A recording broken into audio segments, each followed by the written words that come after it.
Thanks very much. For the benefit of anyone who'd like to know, I will say I'm in early middle age. I'm 40. I don't know if that counts as middle age these days. I have very short dark hair and glasses and a very visible white microphone cable. And I'm wearing a teal shirt, which actually looks black on screen because of the overwhelming beigeness of my backdrop. On that note, I will share my screen.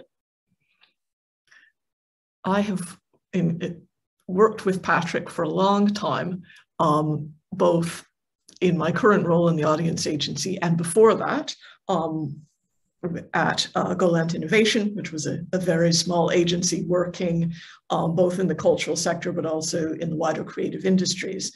In that role, I was design manager, focusing on user-centered design. So I thought I'd start out by sharing a few kind of thinking about where I got my lessons in digital enterprise from. And I'm saying I got them from these projects rather than, in a sense, I learned as much as I shared. And I think that's the nature, particularly of digital and of enterprise. You learn by experiment and you learn by failure. There's a wonderful project that's going on in the cultural sector at the moment called Fail Space, which is about how we can learn better by failing or by things not working quite the way we wanted them to. And I think that's really quite important. So I learned quite a few lessons working on R&D projects funded by Innovate UK, which are very, very focused on commercialization and exploitation. So that digital enterprise thing was really strong there. I've done mentoring through the NLHF Digital Heritage Lab, Arts Marketing Association, and others. I worked on the Arts Council England framework of financial and business advisors and Arts Council Wales Resilience Programme. In both cases, often I was brought in if an organization had particular risky issues associated with finance. And so I was brought in to think about how to solve some of those, often involving digital enterprise. And I've had the privilege over my career of working with a range of heritage organization clients, including most recently looking at a digital transformation strategy for historic England. My work has been, I would say, although a lot of it has involved R&D, it has always been more R than D, so more research than development. I leave it to somebody else to do the actual technical heavy lifting of whatever was decided. And I think that's kind of a really important lesson for leadership in digital enterprise, is you don't need to be super, super techie.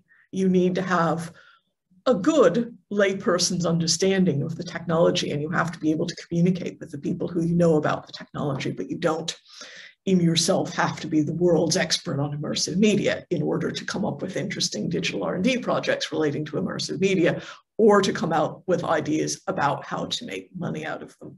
So that's worth mentioning. When I start to think about digital enterprise, I often think, what an odd concept that is, or digital strategy. You know, is there such a thing as pencil enterprise or typewriter enterprise? And Patrick has already in a way answered that question through his interesting diagram about enterprise going from craft, Fordist to post-Fordist. And, you know, there are things that digital does uniquely, but I'm not going to focus on those today. It does have unique characteristics, but ultimately, in a way, it's just enterprise. Digital enterprise is just enterprise with particular tools. And that's good and bad in some ways. It's good because, again, you don't have to be the world's digital expert to do good strategy in digital enterprise. But sometimes, for charities, especially in heritage, it doesn't sit so well with us, with our self-definitions, to think about ourselves as entrepreneurs. I certainly don't think of myself as an entrepreneur. And some people get a little bit wary about, well, enterprise, is that really what we do? I've definitely had clients and mentees who have, you know, not leapt fully into it in the way that some of my creative industries clients have. Sometimes the idea of exploitation, which Innovate UK gets very excited about. You have to have an exploitation plan. You have to make money out of what you do. You have to increase tax revenue. People say, well, isn't exploitation a bad thing? It's bad if you exploit humans, and it's probably bad if you exploit the natural environment, but exploiting things and exploiting digital is okay. So that's the first thing, is kind of like, we need to get comfortable with the idea of enterprise and entrepreneurship, which is sometimes hard if you've chosen to spend your life working in heritage. You know, I have a PhD in history. I didn't set out to get an MBA. So that's the first thing. And then when you get to that point, well, what do you do? What does enterprise involve? And again, as Patrick demonstrated with those sort of interlocking circles, doing digital enterprise right, doing any kind of enterprise right, involves a huge number of activities, from spotting new ideas, to being ready to get investment in something, to managing collaborations, to designing new products or services. And it is, even enterprise in itself is quite interdisciplinary, and requires a lot of different skills. And I think this is worth saying. So I've made a career out of being able to talk business speak and education speak and heritage speak and user research speak, and be able to translate between all these different languages. That's sort of where I sit. But that's quite an unusual role, and it's quite an unusual skill set. And so it's important, I think, when being a leader in digital enterprise, to recognize what things you can legitimately expect to get in one package. I often hear people kind of trying to design digital unicorns and saying, we need somebody in this project who loves earning money and knows a lot about heritage and can program in great depth, you know, is a digital whiz and all these things, and can write reports that speak to funders. And you kind of have to go, you can't get all those in one package, or you might, but if you can, you'll have to pay them really a lot of money. So being able to think about somebody who's very good with digital may not be very good with business, and somebody who's very good with heritage may be good at one of those. You get 2 out of 3. And you as the leader need to be able to speak to all of these people, but you don't need to be able to do all of them. So I think that's quite important. It's a different range of skills that you have to put together than you usually do. Another way of thinking about that is this intersecting activities of, if you're designing some new digital enterprise, some new product or service that you're hoping to be able to sell, you need to be able to think about whether something is viable, whether you can earn money out of it. You need to think about whether it's desirable, whether it's something that people actually want and who might want it. And you need to think about whether it's organizationally feasible. So you're going to be juggling a lot of interlocking rings when you do digital enterprise. But for me, and my focus, as I've said, has been around R&D, developing kind of new and innovative services around that can make money in digital. The big thing is, digital enterprise requires decisions based on data. And this is a photo of a woman standing looking at the ocean kind of skeptically, with a sign behind her saying, "Shark sighted today, enter water at own risk." So she's hopefully looked at the sign and hopefully got the data she needs to decide whether or not to go into the water. And the big piece of data that I think is important is, do your customers actually want what you think they want? We all in heritage, you know, we think we want to serve the public, we want to reach, as NLHF says, you know, wider audiences and introduce more people to heritage. But I think entrepreneurship is the big test of that. You know, if people will spend money on something, that's the test of whether they really want it. Whether they have money to spend is another question, and we can talk a lot about the economic injustices of having money to spend on things. But if people have money, whether they will spend it on your thing is a test of whether they really want it. And I encountered a lot of clients who think that, and I'll use an arts example, you know, what is the problem we're trying to solve? This is what you ask if you try to come up with a good product. What is the problem we're trying to solve? And they'll say, well, the problem is that people don't have enough 18th century opera in their life. And you have to say, no, that's your problem because you're selling them 18th century opera. That's not their problem. So the big lesson I've learned is kind of that you really want to know whether your customers want what you think they want. And entrepreneurship is a really good opportunity to know them better, because, you know, there's no litmus test for it, like whether people will spend money on it.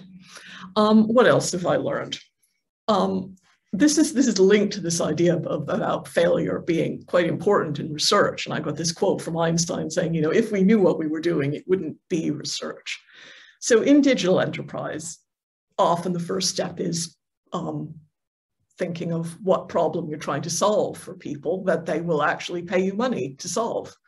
Not prejudging the problem is really important. You don't know what it is necessarily until you found out. Not prejudging the solution is another thing. Technical developers love developing, love finding solutions. And so often in research projects, they will immediately jump to a solution before they've figured out whether it's the right solution. And being open to learning that you're wrong is really, really important. I'm looking at time here. I think I'm doing okay, nearly there. The other lesson I've learned is that people are as important as technology. These days, if you can think of some tech, you can usually build it. It may be expensive, but you can usually build it. But understanding people is hard. So involving users at all stages, even if you think you know what you need, actually asking users about it at the beginning of the project, as well as testing them with it at the end, is important. Tying enterprise directly to your organization's values and goals is really important. And that links back to what I was saying about people being uncomfortable with entrepreneurship and exploitation in your organization. Not everyone, you know, if people really wanted to make money, honestly, they wouldn't have gone into heritage. And so I often have clients and leaders who are trying to persuade their organization that this is a good thing. And so I find it's really important to think about how enterprise can help you support your values and can help you achieve your goals that aren't just about making money. There should be some link there. And so, like for an organization where we did a customer, a CRM system, a customer relationship management system, you know, it was about making money. But what we said to people was, it's about knowing the people you serve better. It's about being able to give them what they need. And so people went, oh, well, that's something I believe in. And suddenly it was something that they wanted to do. So that's really important. Not hunting unicorns. I already mentioned this idea that you can't get somebody who can do digital and enterprise and heritage and education and writing great reports to funders all together. So don't try. And collaborating with experts is part of resourcing. I think I'm probably running close to my time here. So the final lesson I've learned is that scale is really important. It's very easy to get caught up in doing small bespoke projects with a small group of people, but digital allows scale. That's one of the great things about digital. It's different than pencils or typewriters. You can broadcast to 1 million people almost as easily as you can broadcast to 10. And enterprise is also better at scale because you want to earn money, and the more, the better. And so that is a great synergy. Digital enterprise and enterprise are both better when they're bigger. And therefore, when you're thinking about digital enterprise projects, think big. Think about things that you can scale and that you can make bigger and bigger if they're a success. And hopefully, once you've done a bit of experimenting and a bit of research and a bit of development, they will be a success. That is it from me, I believe.